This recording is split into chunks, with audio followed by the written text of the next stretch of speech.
fabric of reality, convinced that nothing in the universe could truly surprise him. Then Lila Sakamori kissed him, and every known law of physics collapsed. She tasted like stardust and heat, her fingers twisting in the fabric of his worn out flannel like she was anchoring herself to him, as if she hadn't already pulled him into her gravitational field from the moment she walked through the door.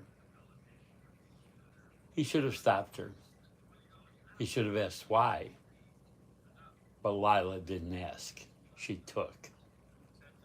And Nathan, poor unprepared Nathan, could only hold on. She pulled away just enough to smirk against his lips, her voice thick with amusement. There he is, she murmured, her fingertips ghosting over his pulse. I was wondering when you'd stop overthinking. He tried to form a coherent sentence, but her hands had already started exploring, slipping under his shirt, tracing the lines of his body. He had long since stopped thinking of as desirable. Lila, however, seemed very interested. You're in good shape for a hermit, she teased, nails dragging lightly over his skin. What do you do, push-ups between telescope readings? Nathan let out a strangled sound, gripping her wrists. Lila, she grinned. Oh, I like how you say my name. This is exactly what's supposed to happen. She pushed against him, guiding him backwards until he hit the edge of his desk, his hands landing against its surface to steady himself. Lila pressed between his knees, tilting her head.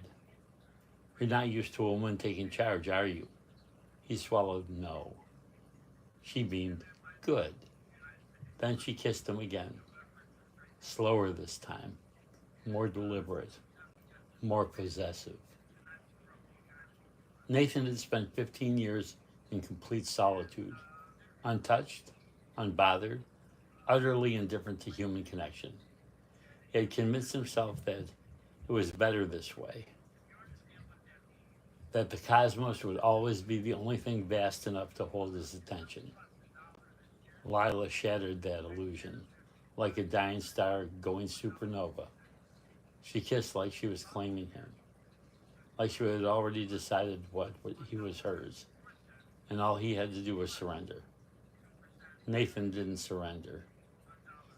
Not to university politics, not to the scientific community that dismissed him, not to the idea that he would spend the rest of his life alone.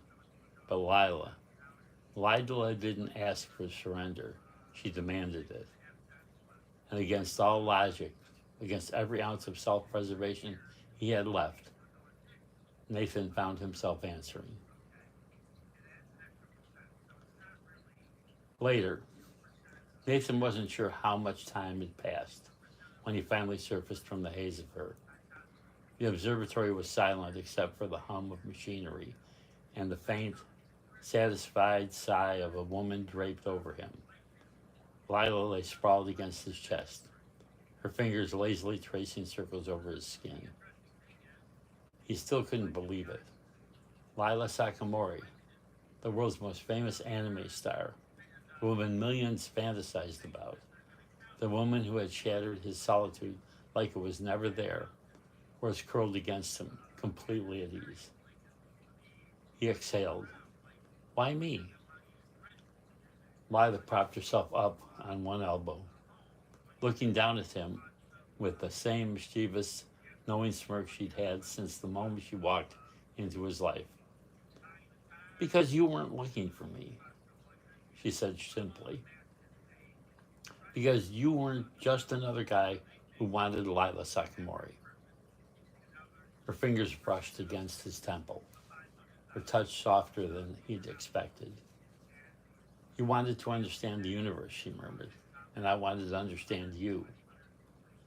Nathan swallowed, his throat dry, and Lila grinned. I like what I found.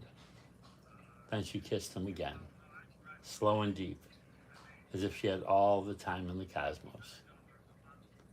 Nathan, for the first time in his life, decided that maybe time didn't matter at all.